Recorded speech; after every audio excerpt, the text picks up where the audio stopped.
Frères et sœurs, que Dieu vous bénisse. Exhortons-nous au nom de Jésus-Christ. Seigneur Jésus-Christ, viens nous exhorter, viens nous édifier, viens ouvrir nos yeux afin que les écailles tombent au nom de Jésus-Christ. Frères et sœurs, exhortons-nous sur l'huile d'onction que beaucoup de gens utilisent et qu'on vend aux hommes. Les gens ont des huiles dans leur maison.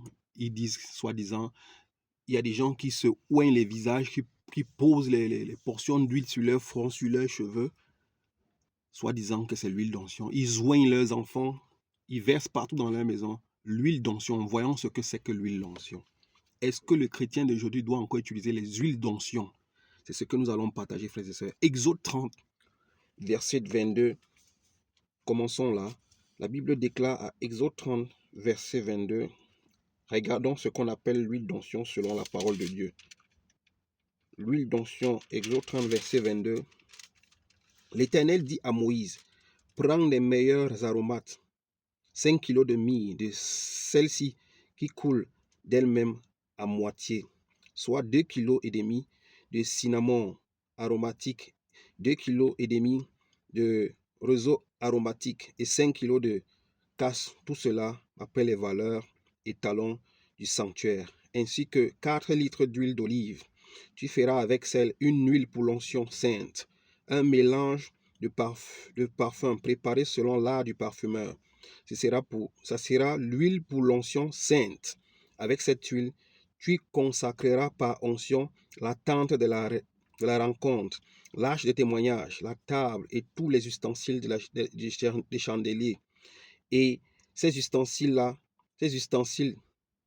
l'autel des parfums, l'autel des holocaustes et tous ces ustensiles, ainsi que la cuve avec la base. Tu consacreras ces objets et ils seront très saints. Tout ce qui les touchera sera saint. Tu verseras de l'huile sur Aaron et ses fils et tu les consacreras ainsi pour qu'ils soient à mon service en tant que prêtres.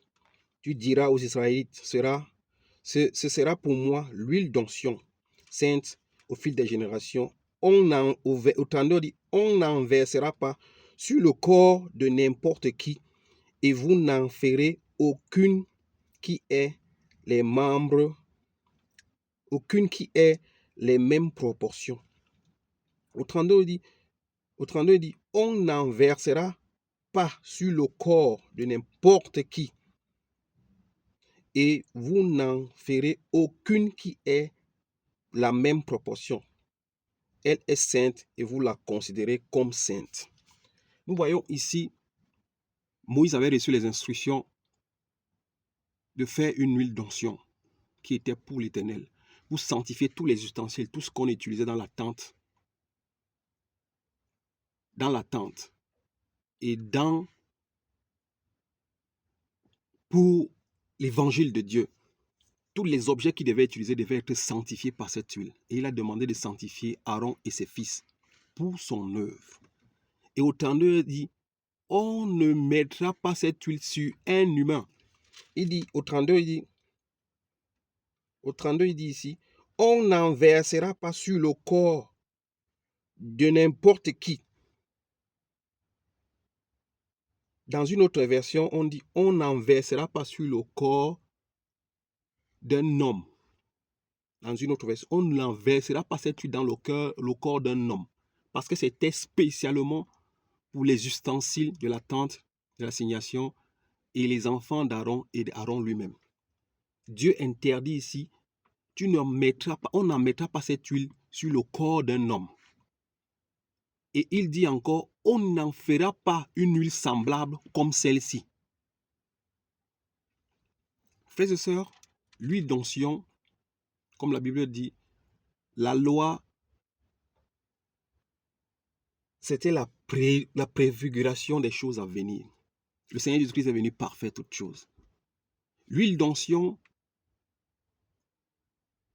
dans le temps, comme il n'y avait pas encore l'Esprit de Dieu, c'est à travers cette huile, quand on t'aspergeait, on te lavait avec cette huile, tu pouvais recevoir l'Esprit de Dieu.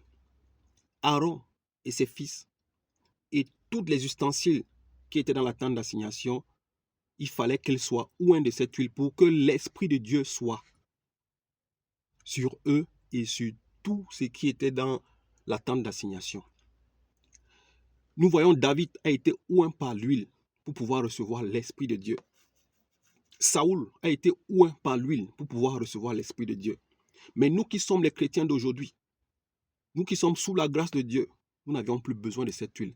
C'est pour ça au 32, Dieu dit à Moïse, on n'en mettra pas sur le corps d'un homme cette huile et on n'en fabriquera pas une huile semblable.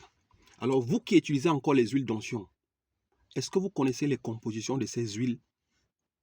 Vous savez ce qui est mis dans ces huiles? C'est pour ça que le Seigneur avait dit, on n'en mettra pas sur le corps d'un homme et on n'en fabriquera pas de semblable. Elle restera sainte rien que pour l'Éternel. Alors toi qui as encore les huiles d'onction dans ta maison, sais-tu où sont venues ces huiles et sais-tu comment elles ont été fabriquées? Alors pour nous qui sommes en Christ aujourd'hui, qu'est-ce que nous appelons l'huile? Qu'est-ce que nous appelons l'onction de Dieu? On n'a plus besoin de l'huile aujourd'hui parce qu'aujourd'hui nous avions l'Esprit. On n'a plus besoin d'huile d'onction. C'est pour ça, allons dans le livre de 1 Jean 2, frères et sœurs, pour voir ce qu'aujourd'hui nous on appelle onction. Nous on ne parle plus d'huile aujourd'hui parce qu'aujourd'hui nous avions l'onction de Dieu que nous appelons, que la Bible va nous dire, qu'est-ce qu'est l'onction de Dieu pour nous aujourd'hui. Les chrétiens d'aujourd'hui, ceux qui sont sous la grâce, n'ont plus besoin d'une huile pour se oindre, ou pour oindre les enfants, ou pour oindre dans leur maison. 1 Jean va nous édifier dans ce sens. 1 Jean chapitre 2 verset 20. 1 Jean chapitre 2 verset 20 nous dit, 1 Jean chapitre 2 verset 20 nous dit, quant à vous, vous avez l'onction donnée par celui qui est saint et vous avez toute connaissance. L'onction que nous avons reçue nous a été donnée par celui qui est saint et nous avons toute la connaissance. C'est quoi cette onction? C'est le Saint-Esprit de Dieu. Allons au 27. Le 27, il nous dit, quant à vous, l'onction que vous avez reçue de Christ demeure en vous. Cette onction demeure en nous. Ce n'est pas une huile. Et vous n'avez pas besoin qu'on vous enseigne.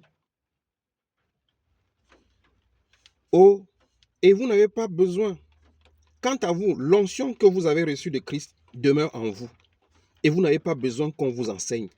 Au contraire, puisque la même onction vous enseigne sur toute chose qu'elle est véridique et dépourvue de mensonges, vous demeurez en lui comme vous l'a appris. L'onction que nous avons reçue, c'est le Saint-Esprit qui nous enseigne toutes choses, qui nous conduit dans la vérité, dans la justice. Cet esprit que le monde n'a pas reçu. C'est ça l'onction des enfants de Dieu aujourd'hui. Les véritables enfants de Dieu aujourd'hui qui marchent selon la vérité, selon la volonté de Dieu, ceux qui demeurent dans la parole de Dieu et qui la mettent en pratique, leur onction, ce n'est pas l'huile d'onction. Ce n'est pas une huile d'olive, comme Moïse avait fabriqué. Cette onction, c'est le Saint-Esprit que nous avons reçu gratuitement. C'est un don de Dieu. Alors toi qui utilises encore les huiles, que tu ne sais même pas comment on a fabriqué, toi qui utilises encore les huiles, que tu ne connais pas la composition, je t'apprends aujourd'hui par la vertu de la parole de Dieu que cette huile que Moïse avait fabriquée, que certaines personnes vendent dans les églises, dans les assemblées, cette huile avait été interdite d'être embaumée sur le corps d'une autre personne, à part Aaron, ses fils et les ustensiles qu'on utilisait dans la tente d'assignation. Frères et sœurs, nous devrions connaître la vérité. C'est cette vérité qui va nous affranchir. Ne vous faites pas condamner par des choses que vous ne maîtrisez pas et que vous ne connaissez pas. Que Dieu vous délivre de ces genres d'huile, d'onction qui n'ont aucune valeur. L'onction véritable que nous avons reçue de Christ. Et cette onction, c'est le Saint-Esprit qui nous conduit dans toute la vérité, dans la justice. Que Dieu soit loué et qu'il vous délivre au nom de Jésus-Christ. Amen.